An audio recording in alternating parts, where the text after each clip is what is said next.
Welcome to another episode of Remap Radio. I am your host, Rob Zachney, and this is episode 111 for September 26th, 2025. Today we are joined by Chia Contreras. Happy Bilbo's birthday. Because it's the 111st episode? Yeah. Oh, Also, didn't it just pass? Isn't it like September something? Oh, I don't remember when Bilbo's birthday was. I feel like I saw a post about it. Oh no, I forgot to buy that Days guy ago. weed. Damn. Damn. Sorry, bro, I didn't bring you any of the Halfling's Leaf. That good We also leaf. welcome Patrick Klepek. What does a halfling's leaf taste like? You It's can't not ask like half a like that. chewing tobacco. You don't do that. That's not what they don't do that. Oh, they roll it.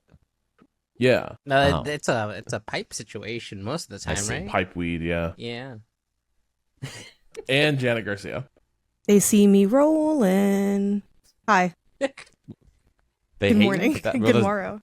Yeah. Well, it's kind of one of those. I'm kind of doing like almost like a call and response.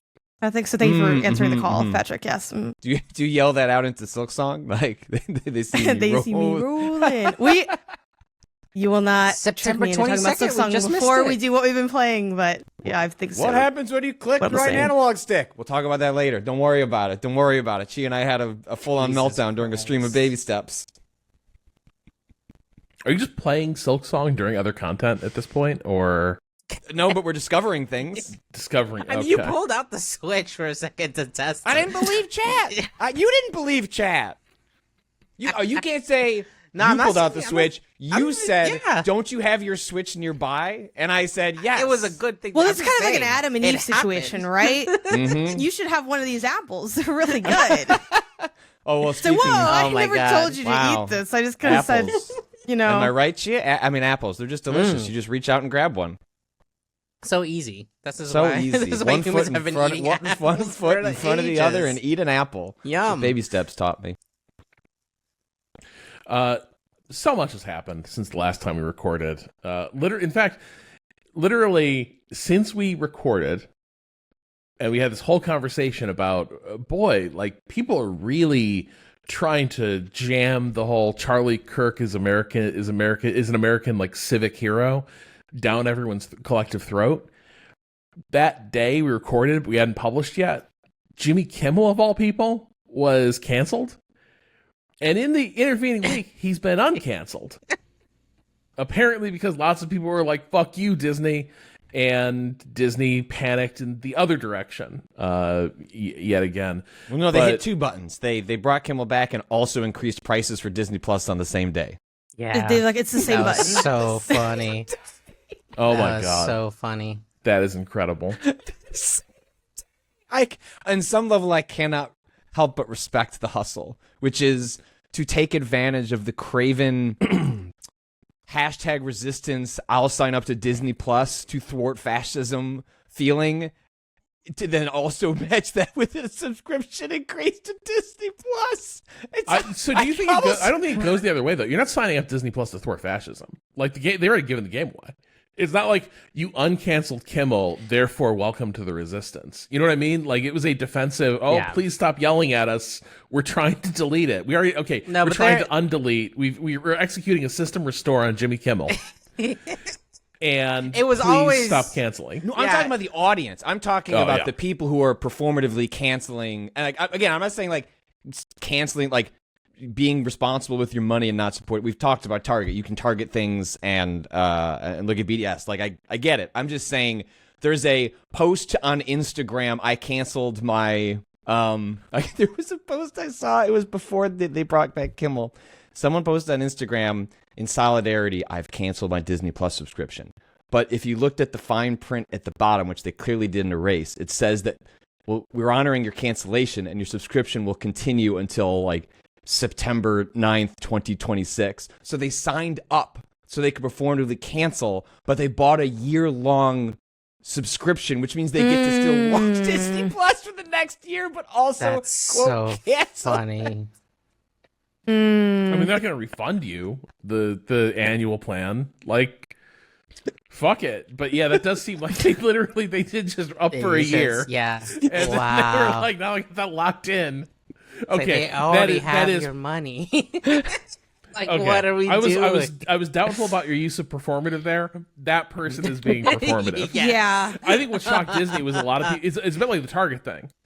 Yeah. A lot of people, without there being really much organization, just, you know what I mean? It was kind of just everyone being like, oh, well, fuck you, and getting pissed off and canceling. Yes, it did have people being like, talking about the fact that they were bailing on Disney in all this. But I think what caught Disney like by surprise is that it was like an immediate reaction. Like it didn't even, it's sort of self-organized. It was immediate declaration of Disney has chosen the side of the Charlie Kirk hagiography, and discovering that outside of the right-wing echo chamber, most people don't really care, and actually probably don't think highly of Charlie Kirk, and they certainly don't think highly of Disney firing a TV host for literally. I mean, it wasn't even like a joke. It was just like Jimmy Kimmel talking about like Trump's who reaction. Charlie Kirk was. Yeah. Yeah, It was like it was so like milquetoast is what So I much think was the worse most happened shocking online. thing. Yeah. I mean, it's worth noting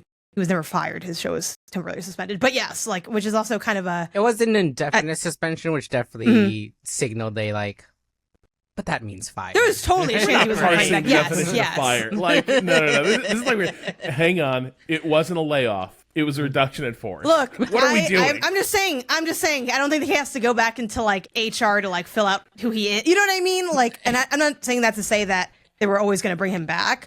But it also colors like I don't know what that behind the scenes looked like, because their apology was not exactly, their statement was not an apology. You know, like a lot of the wording was very much centered in we like still feel this way, that these comments were like inappropriate or insensitive or whatever. But Well, and that's sort of the arc of these things. One of the other things we talked about was Drew Harrison being fired by Sucker Punch for making a Mario and Luigi joke, sort of tying those two assassinations together on Blue Sky.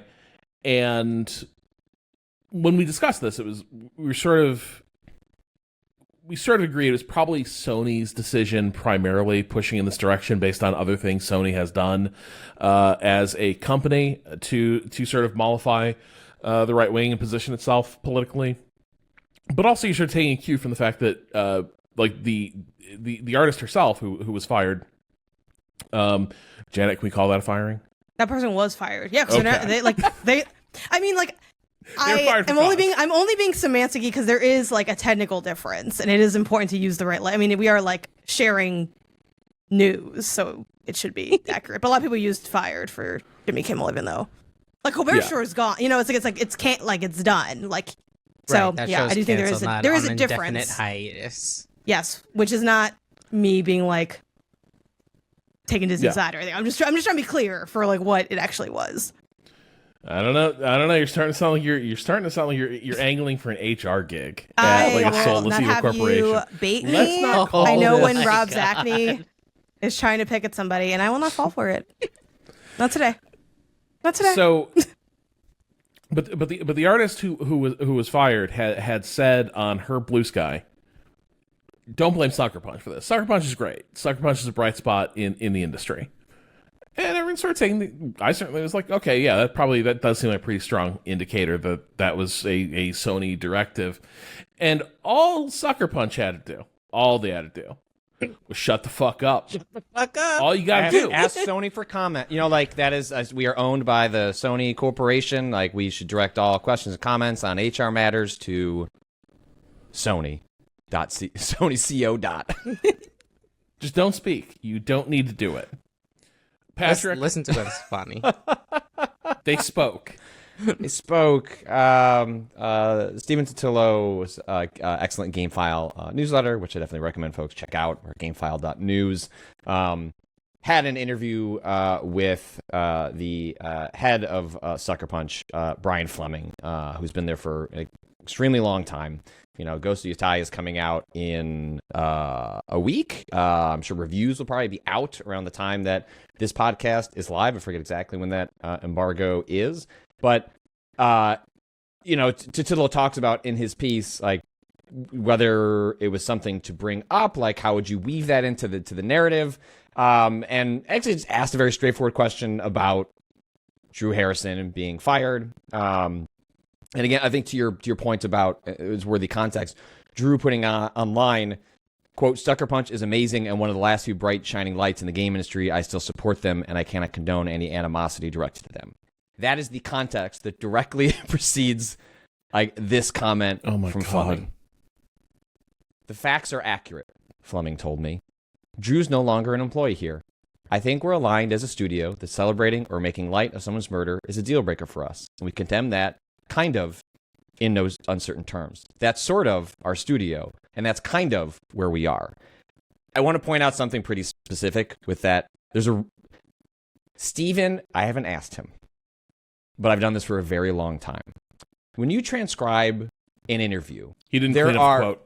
There are like speech sort of like ticks that people like the word like, and of, sort Couldn't of, be kind me. of. I don't do that. When you're cleaning up a quote, well, mostly for readability, like when someone's reading something, you want them to know exactly what they're saying. But there's also a chance that those parts of speech may be indicative or telling of what's being said and how it's being said. So again, I have not asked Stephen, but he's done this just as long as me and longer. And I really get the sense that the kind of, the sort ofs left in there are deeply intentional, because I think it speaks to, not in a way of excusing Fleming, but I think the idea that you would arrive at this moment and that's the statement that you would have prepared for a question you know is going to be asked of you is upsetting, pathetic, off-putting. Like take your brand of word and apply it. It would make me, if I worked for Sucker Punch, deeply disappointed. And I actually think it really fails Drew as a former like colleague and like contributor to Sucker Punch, someone who'd been there for 10 plus years, when they went out and outwardly defended your studio, and that's the best that you can say and muster about their contributions. And as Stephen followed up here, I said I was curious about how you'd weigh a person's 10-year run in a studio against a social media post. But a rep for Sony who was present for the interview, that's normal, he's right, said they would not be commenting further. We moved on. The moment where you could have issued any line of defense or nuance or humanity to what happened, decided to sidestep. Didn't have to say that statement. That was your choice. And I don't know how you couldn't come out of that deeply frustrated, especially if you work at Sony, knew Drew, or even just all of us looking at this from the outside in of what it says about this particular moment and how people are or aren't. I don't know. If you've learned anything from Gamergate, it wasn't yesterday. And statements like this sure don't give me a lot of confidence. No, I mean, it's at best your boss is a tongue-tied loser who felt he had to back up Sony's play, but was still that's the best case. Right. Is that he doesn't want to like completely dump it on Sony and he's trying to sort of toe the company line. But that's the most charitable version of this you can get. The other version of this is basically a confession of being an accomplice in the crime of like stepping in and basically lining up with the notion that this was a fireable offense, posting that comment. And also to say that's just, that's where we are as a studio. Motherfucker, your studio's named Sucker Punch. You named your studio after a bitch tactic to fucking lay people out before they could hit back. Your studio, it's an edgelord fucking name for a studio, and you're like, hold on. How long have you been sitting on that one? like 10 seconds. That's really good. It's right there, though. It's right there. Yeah. That is true. Like, it's not like Queensbury rules. That's not the name of your fucking studio. But that's also like of a piece is that for all the edgelord iconoclastic posturing of a lot of tech, of a lot of game studios, these are fundamentally people who don't have that dog in them. They don't have the stomach for controversy. They want to be comfortable. They want to be left alone. And if that means sacrificing employees for, again, pretty mild stuff, like I can't even. I don't like Charlie Kirk from what little I actually do know about him. So like there's my bar for things that I would find offensive, but there is a bar where like there are things I can imagine people saying is like, hey, like you don't need to say that when someone just got shot. Like you can there are remarks that I could imagine being like, hey, like shut the fuck up. But Drew's post didn't come close to that line, right? Like we've all sort of decided that Luigi killing an insurance exec, which by the way was like a fucking holiday. That was like a block party on Blue Sky for like 2 weeks. Blue Sky block party is crazy. It's fucking wild out here. And like there's also an element of, we just, as a studio, we just wouldn't celebrate someone's death like that. I'm just curious what anyone at Sucker Punch posted when Epstein died. Dude, the wildest thing about this is that they're failing on pretty much every front. Like, this game is also getting it from the far-right goons who are upset that, like, a woman is a main character. Like, Sucker Punch is pandering. Go check the comments to, like, any... Not that this is, like, indicative of the... Like, well, I guess maybe it's increasingly indicative of the culture. Given how tragically online we all are. But Sucker Punch has been trying to fend off an like online mob assault by the Grums of the world over Ghost of Yatai because of the actor that they chose to portray the main character and their original choice to put a woman as the main character of the game at all. They've been silently like trying to fend off those goons, and then in a moment when you could have shown like solidarity with literally anyone else, all you did was pander to those motherfuckers, and they don't even like you. They don't even like you. And that was the tax that you decided to take. Well, the pick me never gets picked. That's why they're pick me, because they haven't gotten picked yet. So there it goes. It's following the trajectory. Yeah. It's just a limb you did not have to walk out on. I mean, I think it definitely feels to me like there's been I guess, and like people did get, there were some repercussions back when the United Health CEO was murdered. There were like, you saw a few smatterings, not specifically within the video game industry, but like of like, I got fired because of a thing I tweeted or whatever, right? Like there wasn't a website that. like detail website database detailing people to target them. Yeah. But you're right. But what I'm saying is that it felt that it didn't feel like there was a ton of that. Yeah. For that one, and it feels like as we've moved forward and this keeps happening, right? Like we had the Blackstone CEO not too long ago as well.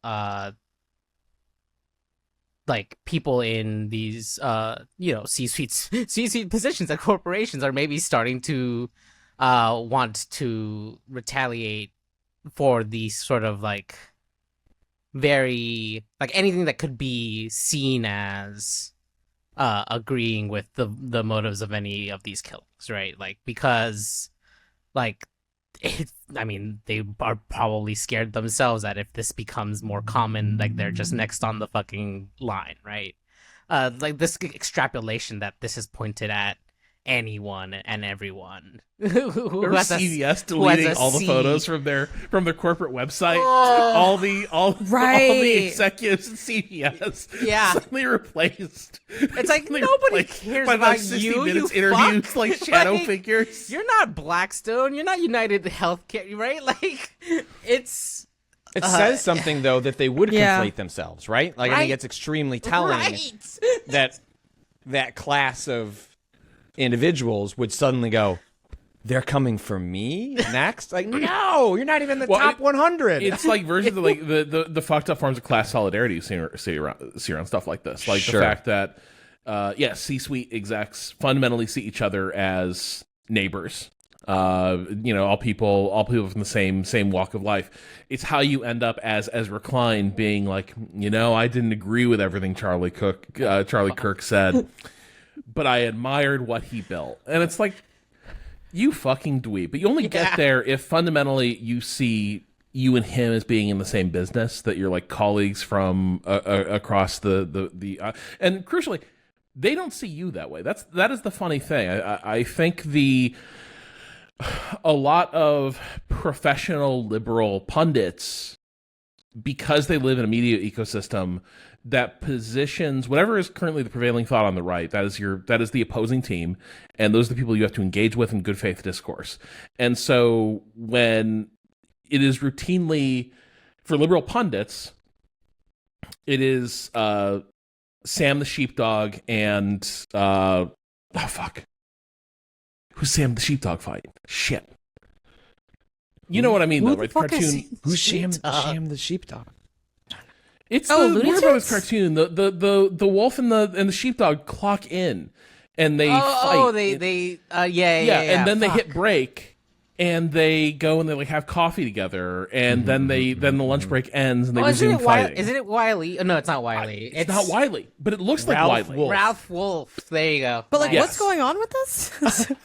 Wait, is this from the same show? It's an old Hanna-Barbera, right? No, Chuck Jones.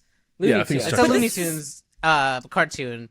Imagine a wolf that looks exactly like Wile E. Coyote. It's the same. It looks exactly the same. 100%. That's not exactly the same. You watch the whole cartoon and they're fighting, right? And then at the end of the bit, work bell rings or whatever, and then they stop fighting. They're mid strangle or whatever. They clock out and they're friendly, right? They're back. They're off the clock now. They don't need to fight anymore. I'm just gonna say, ever since I finally watched The Matrix 1, the required reading for the show has gone way down, because we went from you have to see Matrix 1 to Ralph Wolf and Sam the Sheepdog. Look, how far we've fallen. Look, Looney Tunes animation is still the gold standard for comedy animation. We just don't you don't see it as much, but that way anymore. They were geniuses. Okay, occasionally were the geniuses a little racist? Yeah, it was the whatever. It's right. It was Disney. It was the best of times. It show. was the racist of times. I mean.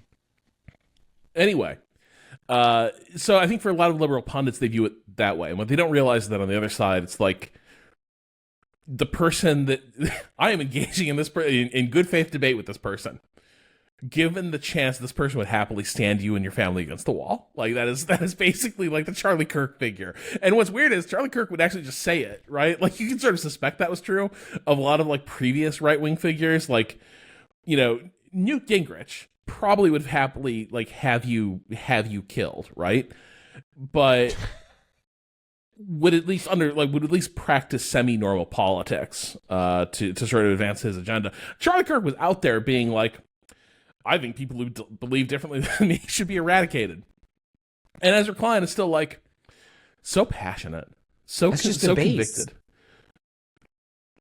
So you end up with this notion that everyone is, you have these bits of good faith and class solidarity extended to people who are truly outliers, truly figures who are out to change what the game is. The game is not a good faith debate. The other thing I think about sort of CEO anxiety and such, I think this got lost for a long time. The political process, free speech, all these things are ways to channel forces that could lead to violence into nonviolent tactics, outcomes, negotiations. The more you crack down on those and sort of warp them to sort of fit your end, the more you're foreclosing other forms of redress, and there is that pressure will find other releases. Someone like health insurance CEOs have, through lobbying and contributing to drafting legislation, to fielding armies of claims adjusters to deny claims and find ways to delay payment. All these tactics were legitimate, and they are allowed to do that. And the sum effect is they kill X number of people and ruin the lives of X number more, and you have no legal recourse. They basically get to sort of thumb your nose at people who've suffered from that system working as intended. If the system is working as intended that way, and there's no legal recourse, there's no way people can sort of be made whole from that, they have no confidence that their claims will be heard, they'll be made right, a certain number of them will be like, well, I guess I should just kill them. And that's kind of the outcome a lot of industries have sort of like happily barreled towards. And I think you're starting to see a bit of shock where it's like, wow, suddenly things are really violent because we shut down all the other avenues we've gleefully like sort of shut down all the other avenues to hashing these things out peacefully. And you start to have people popping up who will carry out violent acts. So like, I think you are seeing a lot of anxiety from sort of that class of people because there's this realization that legally they're extremely well protected and coddled. Extrajudicially, suddenly there's more things that they have to worry about.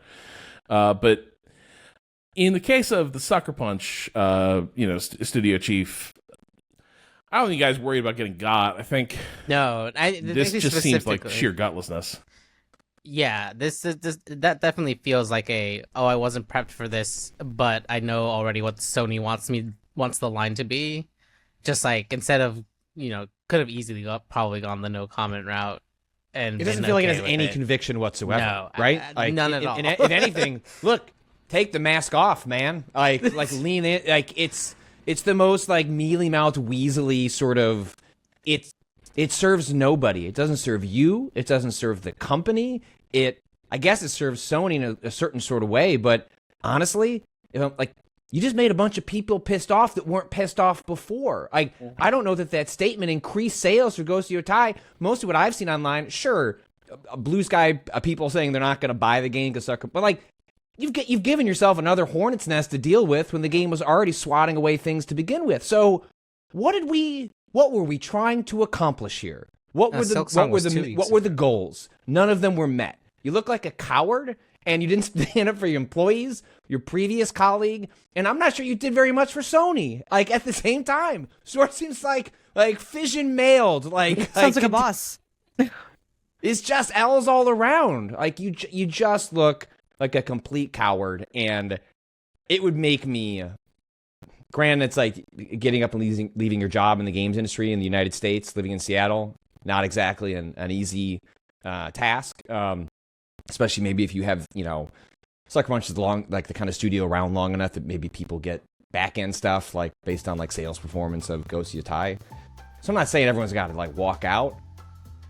I don't know if I'd be around for the next one after this. This isn't going to get better. You know what I mean? Like the next couple of years are at best going to be really hard. This is the guy you want at the tip of the spear trying to navigate that, both at the level of Sony and in the culture.